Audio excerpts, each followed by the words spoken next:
The following session is from the 2014 North Carolinians for Home Education Annual Conference. For additional recordings, visit nche.com.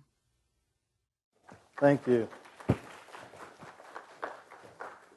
Okay, welcome back for those of you that are in the last session. My name is Bob Menges, and we're going to be talking this hour about the Article 5 and the Convention of States Project. So for those of you that were in the last hour, we're talking about the Constitution, the biblical worldview of government.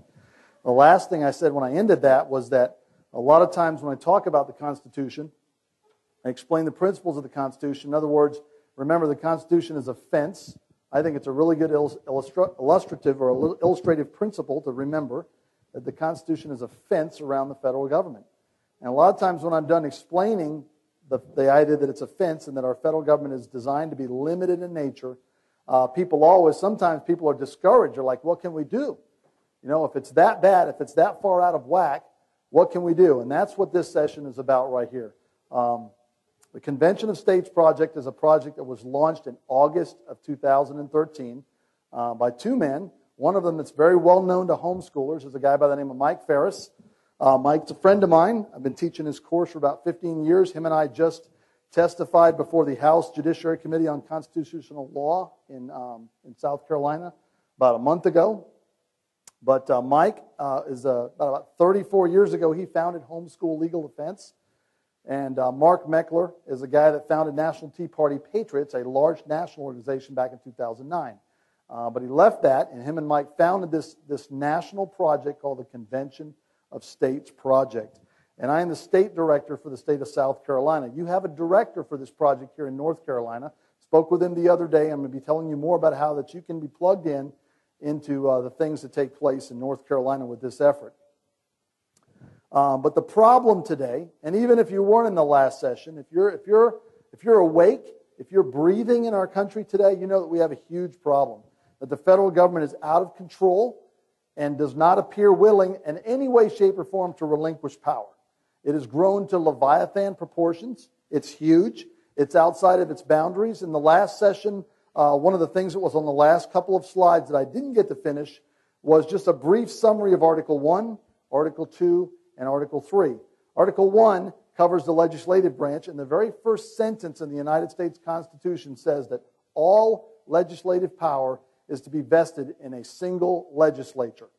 A bicameral legislature, but all legislative power is vested in the legislature. So what that tells us, the very first principle, when I teach constitutional law, the very first principle of American government that people need to learn, students need to learn, I would submit to you all citizens need to understand, the very first principle of American government is that only legislators make law. Because that's the first statement in the Constitution. So the founders, the framers of the Constitution, we call them the framers, those that actually drafted the document, set up three branches of government, and they made one branch a lawmaking branch. And they said this is the only branch that can make law. And they had a reason for that, because those are elected officials that respond or that are responsible or are accountable to you and I. We have an executive branch and we have a judicial branch.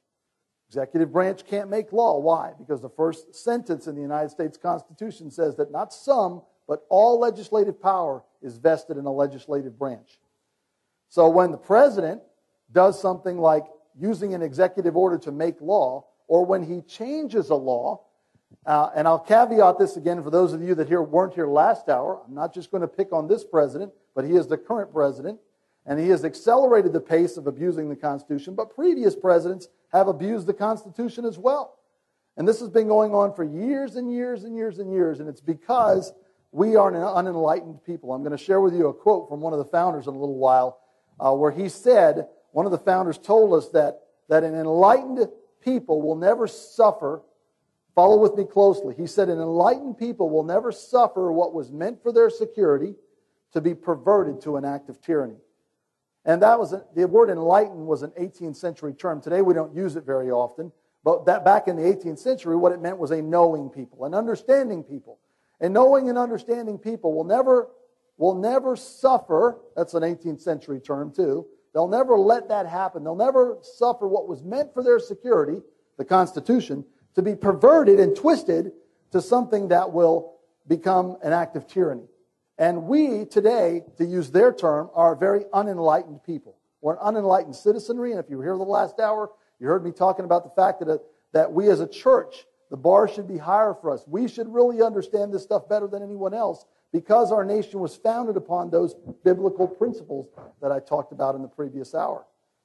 But it's because we are an unknowing people that our Constitution has been twisted to an act of tyranny. So when the president, like he did 2 weeks ago, says, if Congress doesn't act, and what he meant was if they won't legislate what I want, if they don't act, he said, I have a what? He said, I have a pen. What he meant by that is if they don't act, and he was talking about lawmaking, then I'll make a law. I'll sign an executive order saying this or that. And there was very little noise made, I would say nary a peep made from our citizenry, because most people don't understand what an abomination that was for somebody in the Article 2 branch, the executive branch, to say that he was going to make law that only the Article 1 branch is authorized to make under the Constitution. We need to understand that. We have a huge, huge problem today. And it's not just that the executive branch is abusing power. The judicial branch is usurping power. They're making law in the judicial branch. And I'll explain to you how they're making law in a little bit too. All three branches are attacking state sovereignty. Again, if you were here in the last hour, we talked about was the federal government formed. The states took powers and ceded them up to the national government and created a central government. And they created separation of powers. And most of the powers, there's just a few powers given to the federal government, and all of the rest of the powers were left where? In the states, right? So when the federal government does something that it doesn't have the authority to do, it is attacking state sovereignty. Do we all understand that? That's a big principle to understand before we really go any further. And I know some of you weren't here in the last hour, but I mean to make sure I drive that point home. That when the federal government all three branches are defined in their powers. Remember I showed you the real estate on the parchments? Remember that, those of you that were here? There's only a certain part, there's only certain powers that the legislative branch has, there's only certain powers that the executive branch has, there's only certain powers that the judicial branch has. In other words, the thing that I said over and over and over in the last hour, they're limited in the powers that they have. They only have so many powers. And when they exercise a power that they don't have in the Constitution, they're attacking state sovereignty. And when they attack state sovereignty, you lose liberty.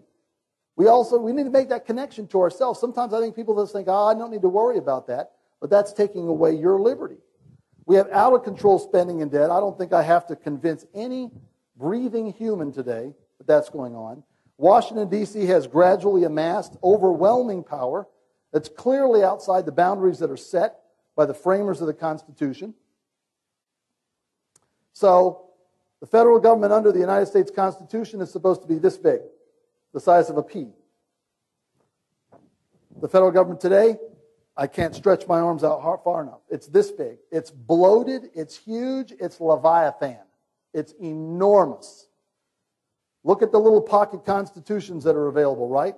That contains all the powers of the United States federal government in it. How many branches of the federal government are there? 3. Article 1, Article 2, and Article 3. I would submit to you there is a 4th branch of the federal government today. The bureaucracy. What do you mean by that? Big word. What does bureaucracy mean? This is a picture that was taken by Senator Mike Lee of Utah. Maybe some of you have heard of Mike Lee. He's one of the good guys, in my opinion. He asked one of his staffers to go get a picture of all of the pages that were added to the Federal Registry in 2013. Bob, what's the Federal Registry? The Federal Registry is the place where that you take, for instance, under the executive branch, there are all kinds of agencies. The Department of Environmental Protection, the Environmental Protection Agency, the Department of Justice, the Department of Education, Department of Health and Human Services. Let's pick on that one because it's the most obvious one today. Health and Human Services. Each one of these departments were set up by the United States Congress and handed to the president at some point in our history. Who's supposed to make law? Which branch? The legislative branch, right? Article 1, Section 1, the very first sentence of the United States Constitution. So, at some point in time, the Congress decided that we needed an environmental protection agency, and they created an agency, and they set it up underneath the executive branch, and they did that by law. So they wrote a law, and they gave that agency to the executive branch. Now, let me tell you what those agencies do today. Let's just use Health and Human Services as an example, because it's the easiest example to use today. But all of the agencies do it. Everyone in here has heard of Obamacare, the Affordable Care Act, the ACA. It was passed in 2009. Anybody know how many pages were in that law? Roughly 3,000 pages. Between 2,700 and 3,000 pages in that law. Okay, that law specifies certain things have to happen. And the agency that has to make that stuff happen is HHS, Health and Human Services. Well, at Health and Human Services, they're charged with taking that law and writing all of the regulations for that law. In other words, the law says this has to happen and this has to happen. HHS goes and there are people that, the employees of HHS go and write the regulations to make that happen. In other words, the penalties if you or I don't do something. And when they write those regulations, guess what they're doing? They're making law. When the Environmental Protection Agency writes a regulation for a business, it's a law. I've had people tell me, oh, it's a regulation, it's not a law. You can't say that. Those regulations carry the force of statutory law. If a corporation today violates a regulation written by the Environmental Protection Agency, it carries criminal penalties with prison time, and it carries millions of dollars in fine. Does that sound like a law to you? That's a law. If you violate a regulation, it's going to feel like you got hit with a law. So those agencies are writing law. And so back to this right here. The Federal Register is what it's called for all of the regulations that are written by all of those federal agencies that are under the executive branch. You go down the line: education, environmental protection, Department of Energy, Department of Justice, Department of Health and Human Services. Go right down the line. There's umpteen of those agencies. Every time they write a regulation, it goes into what's called the Federal Registry. Do you realize that in 2013 there were 80,000 pages added to the Federal Registry? Not 80,000 pages in the Federal Registry. They were added in 2013. All of those 80,000 pages are laws. Who's making those laws? People at those agencies that are not elected. Do you see a problem with that? If they're not elected, they're not accountable to me and you. Our founders said the only people that can make law are people that answer to me and you. Every 2 years, every member of the House of Representatives is answerable to you and I. All 435 members of the U.S. House and 33 members of the United States Senate every 2 years. So these agencies that are under the executive branch, when they write rules and regulations, you and I have no recourse over them. That's a huge violation. That's a stretching. That's a perversion. That's a twisting of the United States Constitution that was never intended to be. I will tell you right here, 80,000 pages right here, 15,000 of those pages are from Obamacare. 3,000 pages of law, 15,000 pages of regulations. Just in 2013, and we're told they're not done. So what does this mean? The cold, hard truth. Washington, D.C. What time does this session end? 2:50. We're told that Washington, D.C. will never voluntarily relinquish meaningful power. That's the cold, hard truth. That's why I have that statement up there. No matter who is elected. Now, am I standing up here telling you we shouldn't care about who gets elected to federal office? Absolutely not. I'm working right now trying to help someone win a United States Senate seat in South Carolina, who I think is the best candidate. I urge you to find those candidates that you think are the best candidates, the most qualified according to the qualifications we talked about in the last hour. Find those candidates and help them. We need to make sure we elect people that understand the biblical worldview of government, because we're going to give them the levers of power. So with that said, don't leave here thinking that I'm saying we don't need to care about who we elect. But what I have come to the conclusion, and many other people have come to the conclusion, is no matter who we elect, the system is so far broken. It is so out of control. The time has come for the states and the citizens to be proactive in taking that power back. At the last session, we didn't get to go into it because we ran out of time, but I knew we would cover it here. That's why I went ahead and ended without it. Article 5, the founders gave us a solution, a convention of states. One of the things that we talked about, Article 1, Article 2, and Article 3. How many articles were in the Constitution? 7. There are 7 articles or 7 major sections in the United States Constitution. Article 1, Article 2, and Article 3 cover the 3 branches of government. Article 4 covers the relationship between the states and the federal government. There's several different things in Article 4. Article 5 is the amendment process. Article 6 is what's called the Supremacy Clause and some other information. Article 7 is the article that was used to ratify the United States Constitution. So it's moot. It is the only section of the United States Constitution that, I'm not going to say it's irrelevant, but it's moot. It's finished. It was the section that defined how we would ratify the original Constitution that came out of Philadelphia in 1787. But in Article 5, that's what we're going to talk about this hour. The founders gave us a solution, a convention of states. There are 2 methods to propose amendments to the U.S. Constitution. By the way, for those of you that came in late, please, before you leave, come get one of the handouts that are up here and one of the cards. There's a palm card, there's a handout, and then there are 2 business cards. Let me just interject real quickly right here. One of those business cards is my card as the director for the Convention of States Project effort in South Carolina. It has the website on it. That's why I want you to take that card, for the National Convention of States Project. The other card is my own business card as a consultant and as a constitutional advisor. And on my website on there is a 12-hour course on the biblical worldview of government in the United States Constitution. It's free. There's nothing on my website for sale. My whole passion in this is to teach the Constitution. Take one of those cards. If you don't need to use it, maybe you can give it to someone else who can. There are homeschool parents that have used that to supplement their own teaching, their own courses. But there are 2 methods to propose amendments to the Constitution.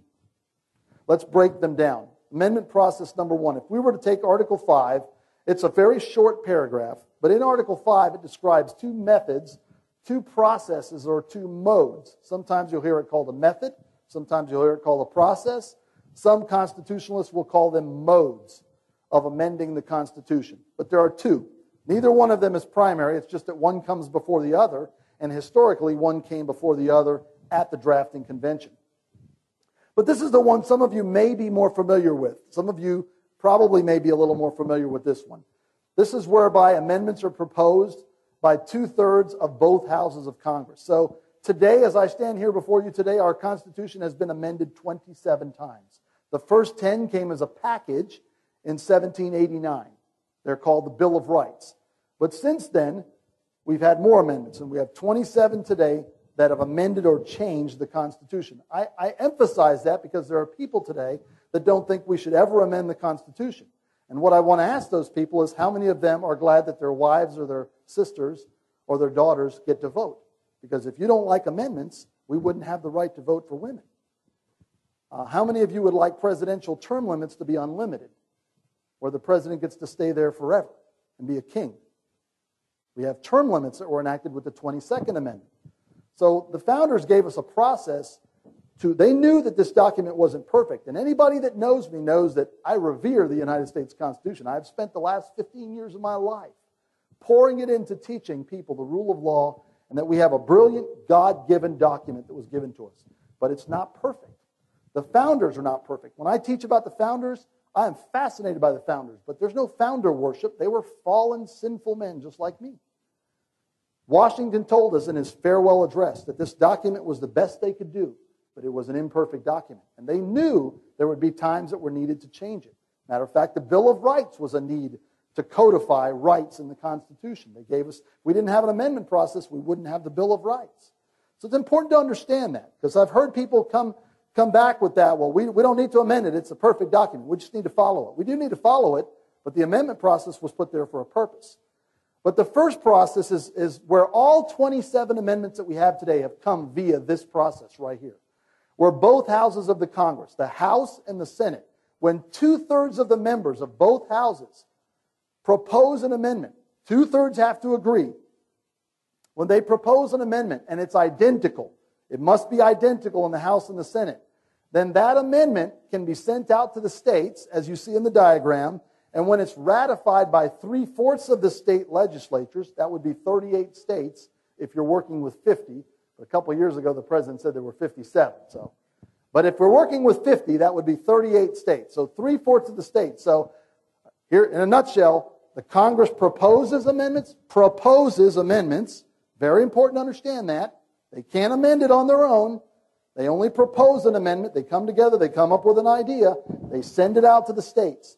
And then it takes 38 states to ratify it. And one by one, states, like when we had different amendments, states would ratify it. And they can do that either by the legislature or by conventions. The Congress, one of the things that Article 5 says is it tells the Congress that they will specify to the states whether it must be ratified in a state convention or in the state legislature. All but one of the 27 amendments have been ratified via the state legislatures. Only one amendment has been ratified by where the state had to call a convention in the state. And the people went to that convention, and then they decided whether or not to ratify it. And a little tidbit of history for you is the only amendment was the amendment that repealed, the 21st Amendment that repealed prohibition. There's some interesting ideas about why the Congress chose to mandate that particular mode. We could talk about that afterwards if you want. So method number one. Everybody see this? Congress. Basically, we can look at this as, here's the easy way to sum up amendment. The process number one. Congress does it. Washington, D.C. does it. Okay? Anybody in here, show of hands, anybody here think that we should have term limits for congressmen and senators today? That's most of the room today. Okay.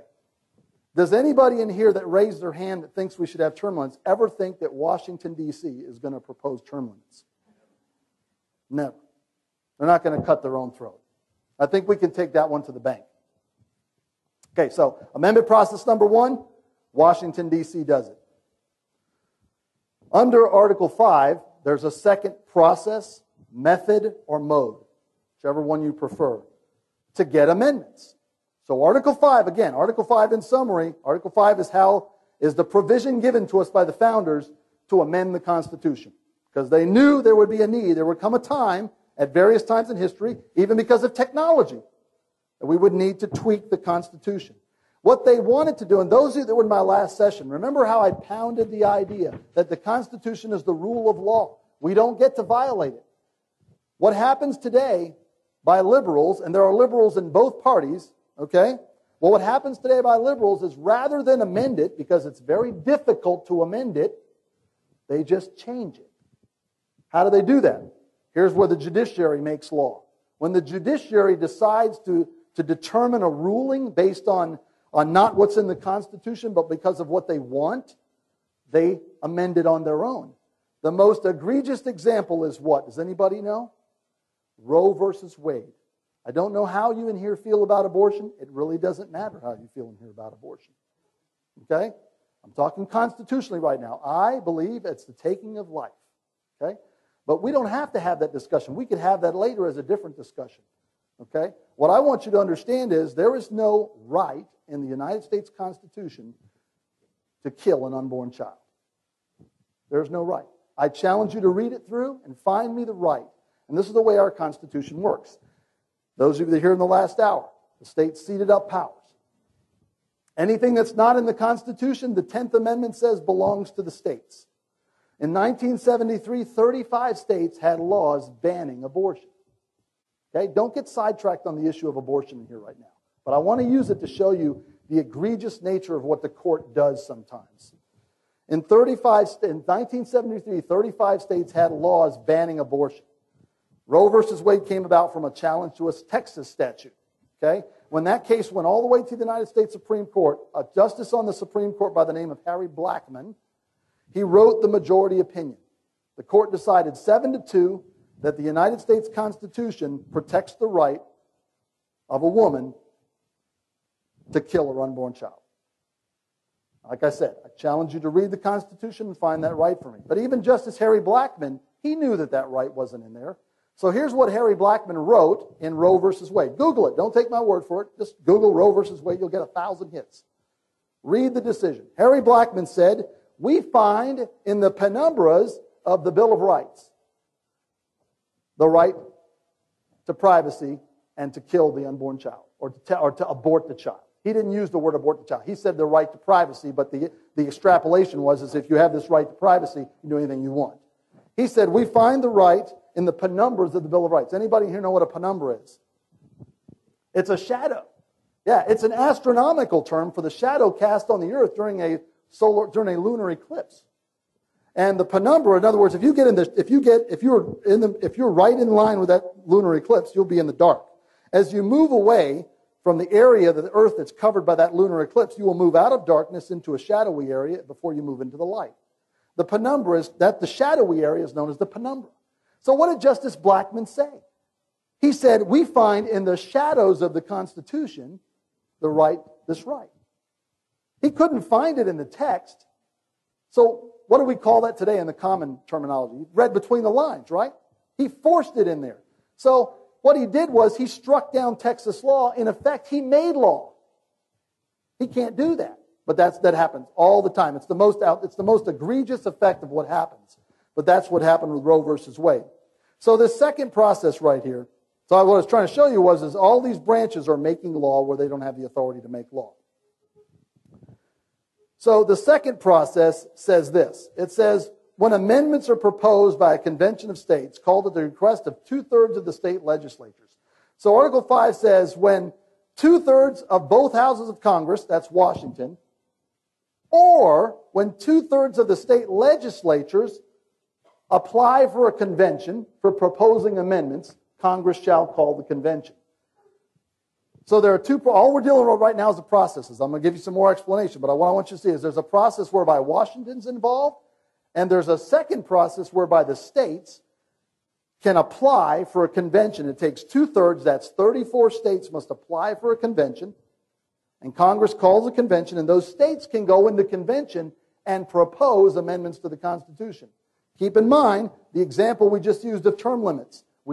The only way, let me just say this about term limits. I use that as an example because 10 years ago, United States versus Thornton, the state of Arkansas had enacted term limits, had passed a law in its state legislature to limit the terms of its federal elected officials. And 23 states had already done that. And that case went all the way to the Supreme Court, and the Supreme Court struck down that as being unconstitutional, which therefore struck down all the laws in those other 22 states. And because of U.S. v. Thornton, the only way to get term limits is through a constitutional amendment. How many ways are there to get a constitutional amendment? There are two. Most of us agree that Washington, D.C. will never do it. Okay? So the second mode, whereby 2/3 of the states, if they apply for a convention, Congress calls the convention, and then Congress, just like in the first mode, Congress can determine the mode of ratification. So there would be a convention where all of the states would assemble and again propose amendments, because I've heard people get this wrong. Oh, the states will go into convention and they'll amend the Constitution and shred it. They can't. They can only propose amendments. And just like the first mode, they send them out to the states, and 34 states must ratify before you can change the Constitution. If you haven't noticed this yet, it's a very high threshold to amend the Constitution. The founders made it extremely hard to amend it, and I believe rightfully so. Their words were, Madison said the Constitution shouldn't be amended for light and transitory purposes. In other words, flippant, at the whims of men. Don't monkey with this thing at the whims of men. But there are going to come times, in a letter that he wrote, I can show you a letter he wrote in 1830 to a guy that asked him a question. There are times when you need to come together and do this. But they set it up so that it takes, when you look at the numbers that are involved here, what do you see? You could sum it up as broad consensus. The only way to amend the Constitution is very broad consensus. It can't just be a couple of people that want to do it. Okay, so how many modes are there? There are two modes. So what I want to do is I want to give you a little bit of background on the second mode. The convention that gave us the Constitution, today people refer to it as the Constitutional Convention. And that's okay to do that, but I'm a historical nut, and I think that we should use historically accurate terms. It's not absolutely wrong to do that, but when you look at that, the convention that gave us the Constitution that came out of Philadelphia was known as the Philadelphia Convention or the Federal Convention of 1787. So that convention right there met all the way from May to September of 1787 for 5 months. And as you move through there, and by the way, we don't have to wonder what happened at that convention. There's a reason why James Madison is called the father of the Constitution. He took very copious notes every day of the convention. And he even went afterwards. He didn't release them until like 7 years later, but in that period, after the convention, he went back to the different members and he asked them, did I get this right? Did I get this right? So they're very accurate. And you can Google this. If you Google notes of the Federal Convention of 1787 or Madison's notes of the convention, you'll get probably 3 or 4 really good hits that'll give you a calendar. It'll show you from May 5th to September 17th of 1787. You can click on any day and see exactly everything that took place from Madison's notes that day. And the reason I tell you that is because when you get to June of that year, they're drafting. Remember, they were charged with. Here's the deal. Prior to the United States Constitution, we had the Articles of Confederation. I told you in the last hour. I told you some of the failures of the Articles of Confederation. They were drafted in 1777, 1778. They were ratified, and they were all kinds of problems because of it. And as you move into the 1780s and after the end of the Revolutionary War, the Union of the 13 states are coming apart. And so they call for a convention in Annapolis, and 5 states show up in 1786. 5 states show up in Annapolis. Can't do that with 5 states out of 13. So what they do is they agree to ask the Continental Congress at the time, and they agree to send letters, all of them individually, to all of the other states, pleading with those states to come together the next spring, which would have been May of 87, in Philadelphia. Long story short, in May of 1787, 12 states show up. Only 1 state doesn't show up, Rhode Island. 12 states show up. They go into convention, and they start. The charge that was given to those was, now, this is very, very important. The charge that was given to the states that met in Philadelphia was this. I'm not trying to bore you with historical facts here, but this is important to understand the Article 5 process. They were charged with the following. I'm trying to get the quote right. They said, render the Articles of Confederation adequate to the exigencies of the Union. In other words, their charter. When you meet in Philadelphia, your charge is to render the Articles of Confederation adequate to the exigencies of the Union. I'm not just trying to use a big fancy word on you. That was their word. Exigencies. That means the emergency of the Union. There is an emergency in the Union. We are not going to survive if we don't do something with those Articles of Confederation. Render them adequate. What does that mean? Do whatever it takes to make the Articles of Confederation. I had a discussion with a guy the other day who's opposed to using this process.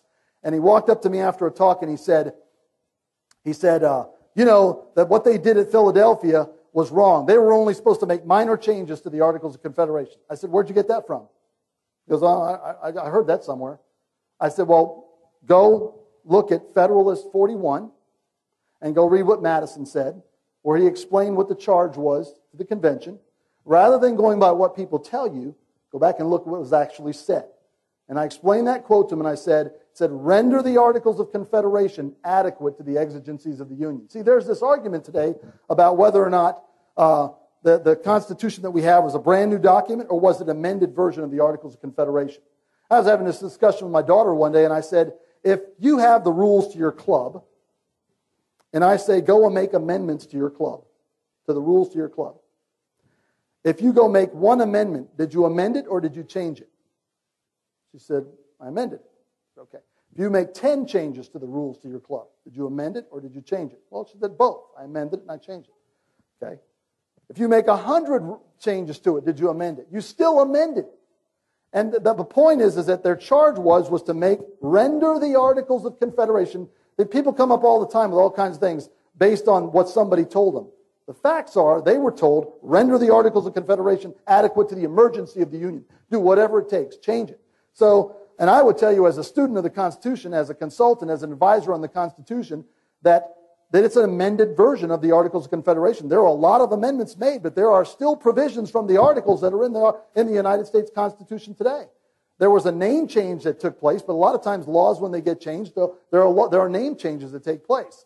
So we get to June 11th of 1787. So my point was, in all of that, to show you is, as you go through May, all the days in May, you get to June, they're making amendments to the Articles.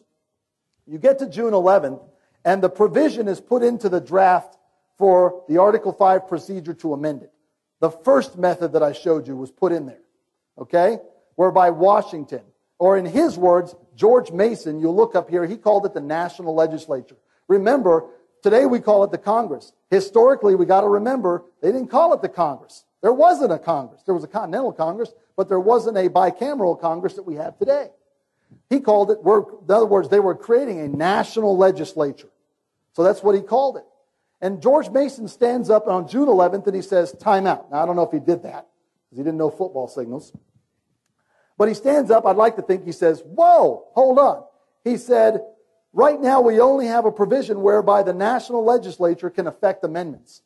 And look at what he says. He says amendments are going to be necessary, and it will be better provide for them in an easy and regular constitutional way than to trust to chance and violence. Listen to this. It would be improper to require the consent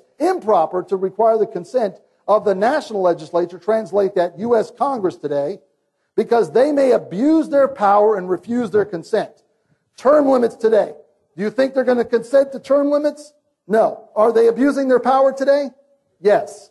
Mason was prophetic. Look at what he's saying. It will be improper to leave it to the national legislature. He said it may come to violence, and don't let it come to violence.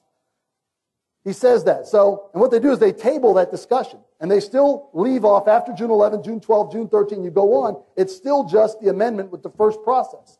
You get to September 15th, 1787. How many of you in here know what Constitution Day is? September 17th. It's Constitution Day. So that's because on September 17th, they finished the draft and they sent it to the Continental Congress in Philadelphia. 2 days before the convention completes its work in Philadelphia. 2 days. It was a Saturday morning. How do I know that? Madison's notes on the Federal Convention of 1787. George Mason stands up again. Hold on. Look at what he says. He says, if we leave it to the national legislature, no amendments of the proper kind will ever be obtained by the people if the government becomes oppressive. Look at what he's saying. I would submit to you that these framers, George Mason, they're screaming at us from their graves today. What are you waiting on?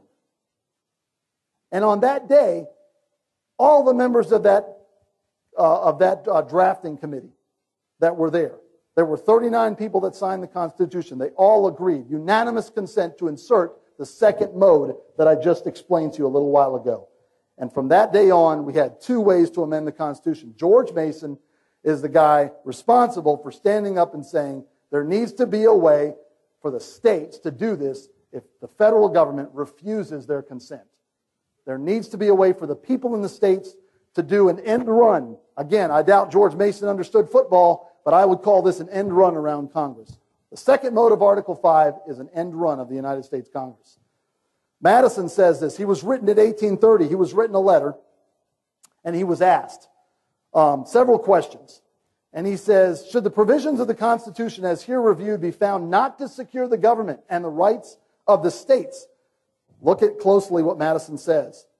Against usurpations and abuses on the part of the United States. He's talking about the federal government. When they said United States back in the day, that's what they meant.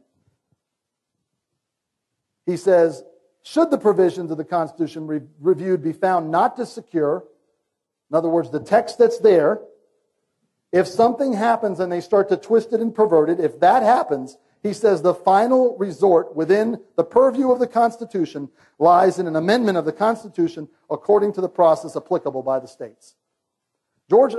James Madison was one of the last living framers of the Constitution. He died in 1836. In 1830, he was a very sickly guy. He wrote a lot of letters. It's a good thing because we have a lot of his mind from those letters.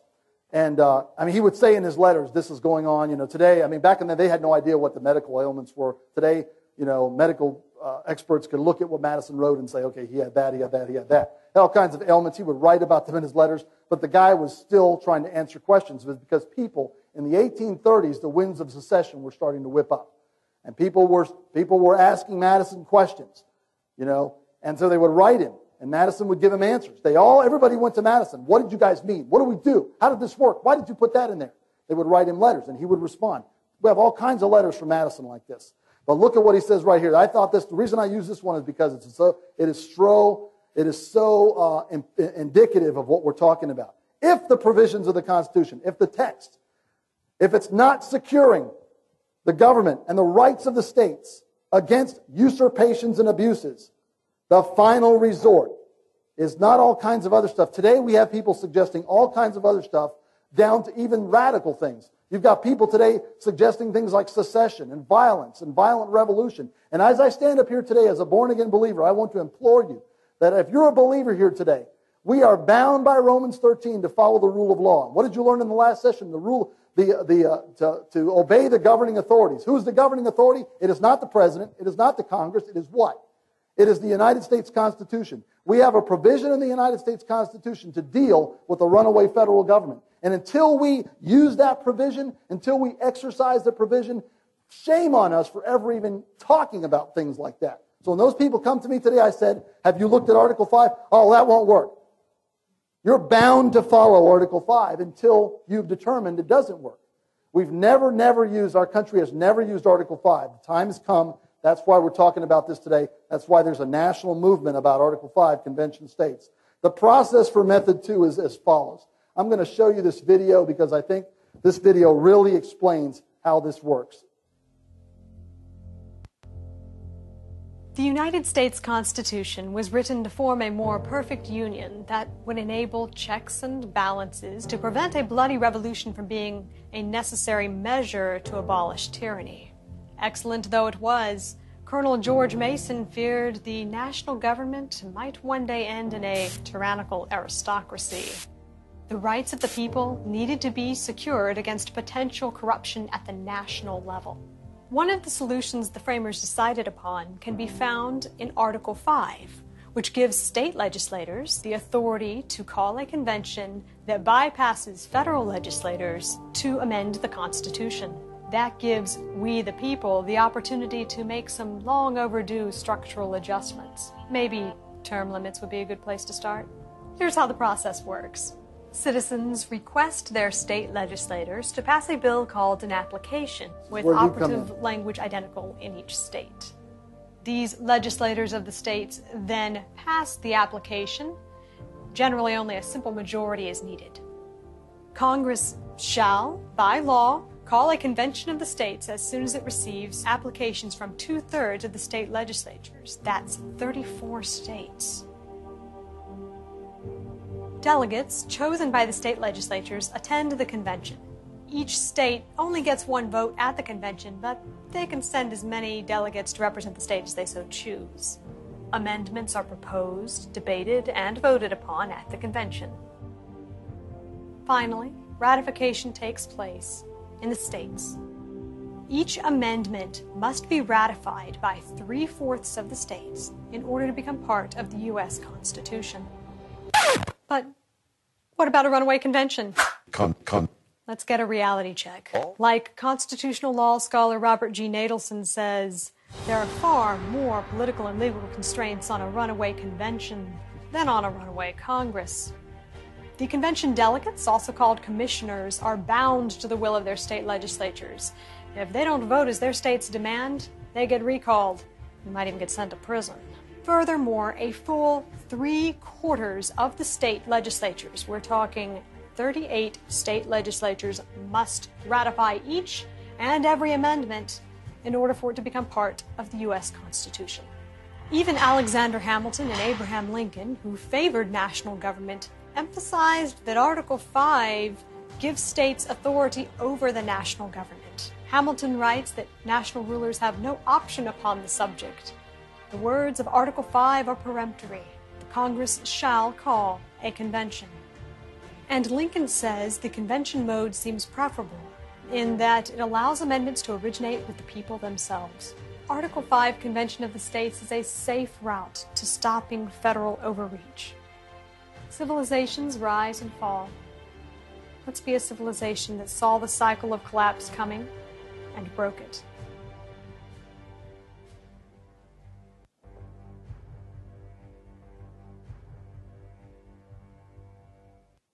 So as you can see there, and you saw in the graphic, 34 states submit applications. Congress is required to call the convention. Hamilton said that in Federalist 85. There's no ifs and buts. Commissioners or delegates debate and propose upon possible amendments. Amendments are sent back to the states. Anything that comes out of a convention of states has to go get ratified by 3/4 of the states. When 38 states ratify, that amendment or amendments become part of the Constitution. You know, the interesting thing was, I used term limits as an example, but we need a balanced budget amendment.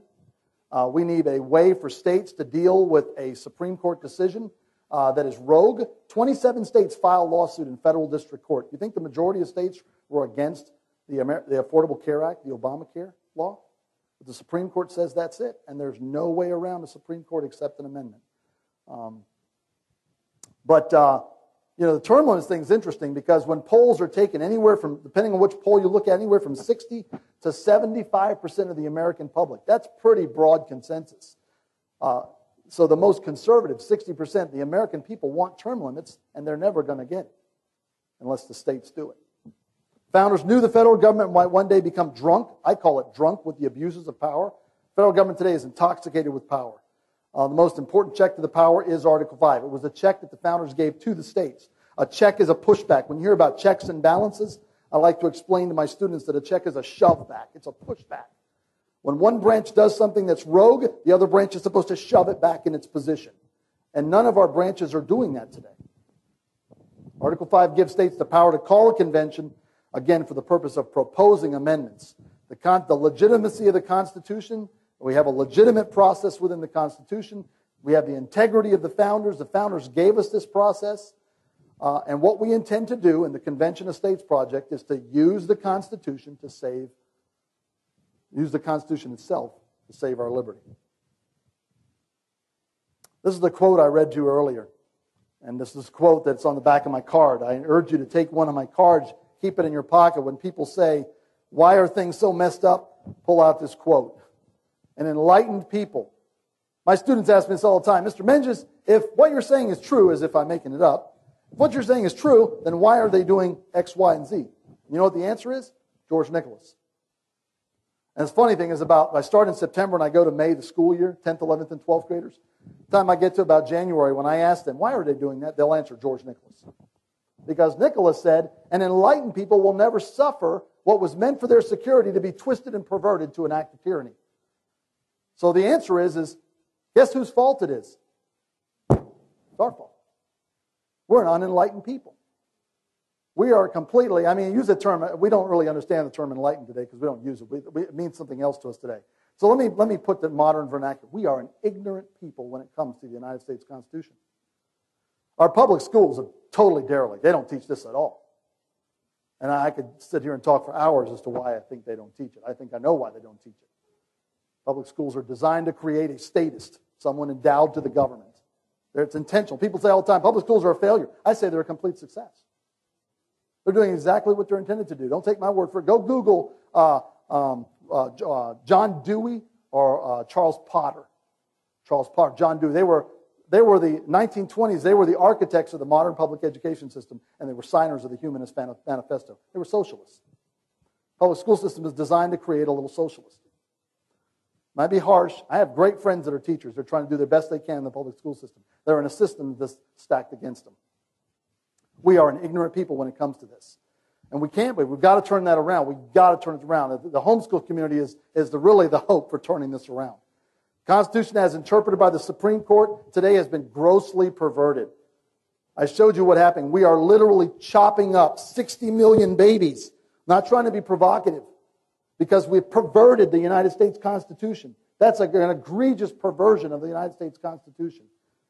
Current interpretation allows runaway spending, undeclared wars, government agencies spying on the citizens, massive debt. Young people that are in this room, I'm so glad to see you here today, because you're the ones that are going to inherit this from us.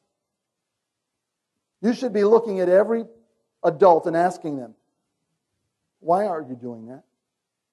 When we testified, Mike Farris, the guy that I told you about, my friend who wrote the textbook, Constitutional Law, that I teach, the founder of Homeschool Legal Defense Association, back on April 3rd, him and I testified at the South Carolina General Assembly in Columbia, South Carolina, for our bill, our Article 5 bill in South Carolina.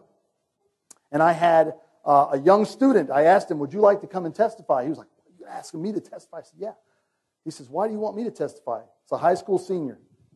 and a sharp young man. I said, you know why I want you to testify? Because I said, I want you to stand in front of those 5 committee members that are going to decide whether or not to advance this Article 5 application bill in South Carolina. I want you to look them in the eye, be respectful, and be polite. Don't be belligerent. Don't be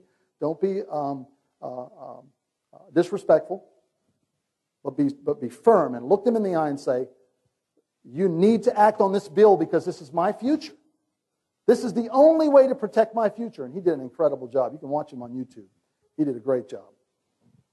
All these things right here. Current interpretation allows for all of that. Government right now is operating in compliance with the Constitution as interpreted by the Supreme Court.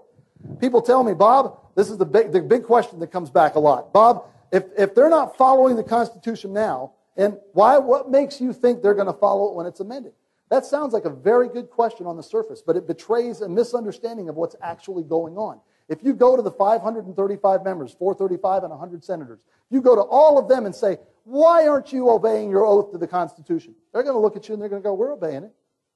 They're going to point across the street, because across the street is the United States Supreme Court, right across the street, U.S. Capitol. They're going to say, they told us that's constitutional, what we just did. But they're following it as it's been twisted and perverted.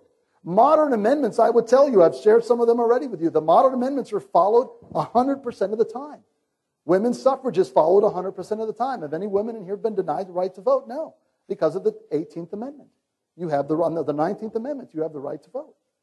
The 22nd Amendment, presidential term limits. Although we hear every once in a while they're going to try to do this. As I stand before you today, they are followed 100% of the time. Because it's modern language. You have to go, my opinion is probably north of the 10th of the Bill of Rights. They start to twist. They start to be followed. But you go from the Bill of Rights backwards, and it's gross perversion in some areas. But the modern amendments are followed to the deed. Why? Because it's crisp, clear language to reset the text. They have no choice but to follow it. If I had time to go into the details about the most abused portions of text of the Constitution, I would tell you the General Welfare Clause and the Commerce Clause. They're the most abused, perverted portions of text in our Constitution today. Most of our out-of-control Leviathan spending is abuse of the General Welfare Clause. And the Commerce Clause takes away states' rights. We know what they meant in 1787. Oh, Bob, how do you know that? You're just one guy over the other. I said, no. We have their documents. The Federalist Papers tell us what they meant. Madison explains. In Federalist 41, he explains what was meant by the General Welfare Clause. I know exactly what the founders meant, and you can too. It's not a mystery, but the court has, and it didn't happen overnight. It's little stretching here.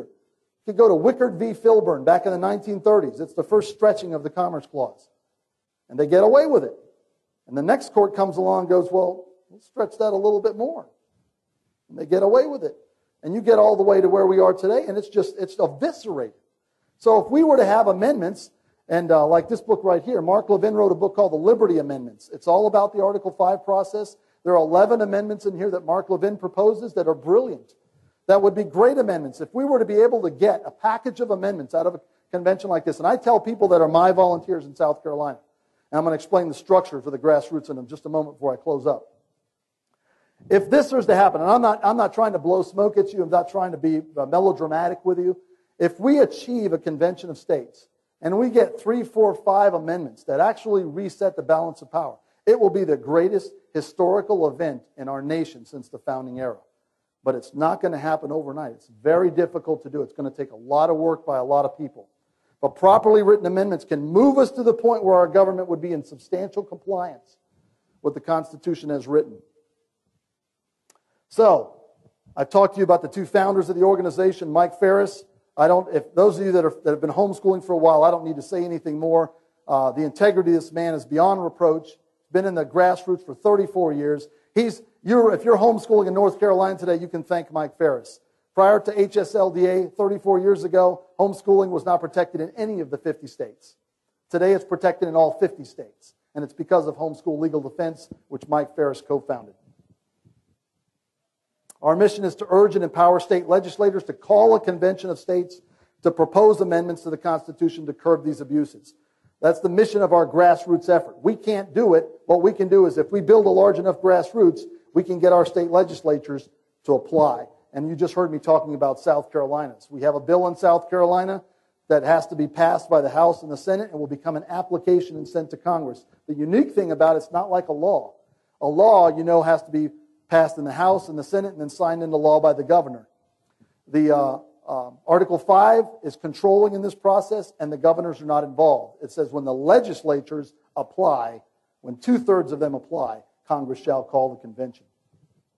So our job is to try to do that. National effort to build a grassroots in at least 40 states. Your state is one of them. You have an active organization in North Carolina. A gentleman by the name of Mike Falconberry is the state director. He's my counterpart. I'm the state director in South Carolina. But this is what it says, and this is on this sheet, so take one of these with you when you leave. It has the proposed amendment. One of the things that's important that has to happen is that all 34 states must pass an identical application. There's been almost 400 applications in our history for an Article 5 convention. We've never had a convention. It's not that there's never been an application, but it has to be for the very same purpose. And our purpose is on here is to impose fiscal restraints. The quote in red is exactly, has to be in the bill from every state. And as I stand before you today, 4 states have already completely passed the application. Georgia, Florida, Alaska, and who am I missing? Goodness, it fell out of my head. Georgia, Florida, Alaska, and, I'll get it. But 4 states have passed this application. We have active legislation in 12 states right now. Your legislature in North Carolina has just started last week. It just went into session. And this grassroots group is trying to has a lead sponsor that is going to introduce this bill in North Carolina. The plan is to build a viable political operation. If you look right here, 3 statewide leadership positions. There's a state director, there's a legislative liaison, and a coalitions director. I won't go into detail of what those positions are because I want to get to the meat and potatoes. And those 3 positions are already in place, I believe, in North Carolina. But this is how it works. The district captains. I don't know how many legislative districts you have in North Carolina, but in South Carolina we have 124. We're trying to put a district captain, that's a point of contact, in at least 75% of the House districts. So right now I'm building that. I have 124 legislative districts in South Carolina. I have a district captain in 20 districts right now, spread out across the state. So we're building. We're recruiting. And if you go to the national website that's on the card, conventionofstates.com, you can see the roles for a district captain. It's not daunting, I'll tell you that. Okay? What your job will be is to get smart on, I've told all my district captains, your job is to get smart on Article 5 so that you can tell other people. And then recruit volunteers. But here's the deal. Here's a volunteer. The volunteers that you see in the grassroots down there, a volunteer is simply somebody that says, and maybe some of you here today, I would hope all of you would be volunteers. Because all of volunteers is somebody that says that when they're asked, they will make a phone call or send an email to their rep. Where's your capital at? Raleigh? We'll send it to your rep in Raleigh. When Mike Falconberry pulls the trigger and says, let's call him. Let's push our bill. He needs an email or a phone call from you. And that's how they answer. That's the way those people work. They work by pressure by people. We build it strong enough. If I get 100 in every district in South Carolina, that's 12,000 people. They'll pass that bill. There's no question in my mind they'll pass it. In Georgia, they got 1,000 volunteers. They passed their bill like that. Boom. Right away. Bang.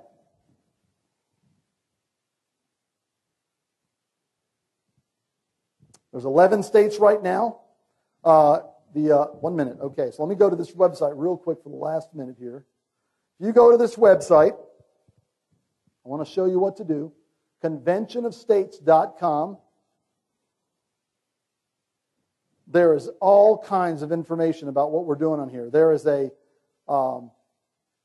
citizens toolkit down here. Go on here. You can download this handbook that I'm pointing at that tells you all about this effort. There's all kinds of articles written, all kinds of good articles written on there. The legislative process, how everything works. But what I want you to cue in on is right here under volunteer. If you go to volunteer, and you go, it'll bring up this page right here. And there's all kinds of areas you can volunteer for. The state director, like I said, you already have a state director in North Carolina. But if you go to district captain for State House, there's the role of a district captain. You click on apply, and Mike will get an email telling him that you applied. And he will call you. Or somebody, or he'll reach out to you and he'll interview you. I interview everybody that wants to be a district captain. But you can, if you just sign up on there, your name will get entered in that database as a volunteer. But I'm just about out of time, so I am out of time. and hang around for questions. Thank you very much for coming. Take your questions if you want to stick around.